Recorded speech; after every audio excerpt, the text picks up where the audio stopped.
L'air soulagé, Alexis Bevo Kessuo est accueilli par ses employés. Le patron d'un garage est libre après 3 ans à la prison centrale de Yaoundé. C'est proactif, ça ne me dépasse, c'est un esprit qui habite dans moi. Je ne supporte pas l'injustice. Donc ce n'est pas trop une affaire de politique. Si je m'assois pas peut-être en train de tenir un langage, ça serait pour dénoncer l'injustice. Et je ne pourrais pas m'arrêter demain. Sauf si la justice devient juste pour tout le monde. Sa libération est la conséquence d'un arrêt de la Cour d'appel du centre. Le 16 mars dernier, la juridiction juge non établi les faits de rébellion, attroupement et manifestation publique retenus par le tribunal militaire de Yaoundé qui le condamnait le 17 janvier 2022 à 5 ans de prison ferme. Mais la décision de la Cour d'appel du centre n'a pas suffi.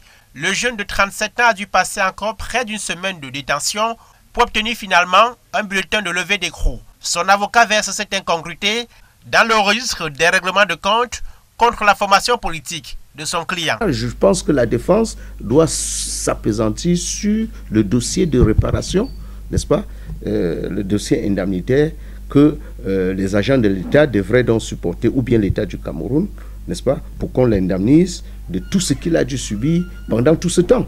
Alexis Bevo est arrêté le 26 septembre 2020 dans la suite de la répression des marches du MRC tenues quelques jours plus tôt. Si certains militants ont été libérés, près d'une centaine sont en prison, condamnés à des peines privatives de liberté.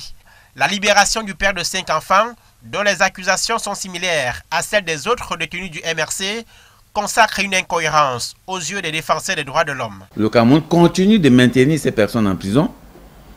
Bon, commence avec ce premier cas à les relaxer, on attend de voir la suite, mais les réparations doivent suivre. Les organisations de défense des droits de l'homme soulignent par ailleurs la violation du pacte international sur les droits civils et politiques. L'article 9, alinéa 1 du texte ratifié par le Cameroun condamne les arrestations et les détentions arbitraires, alors que l'alinéa 1 de l'article 19 interdit d'inquiéter les personnes pour les opinions.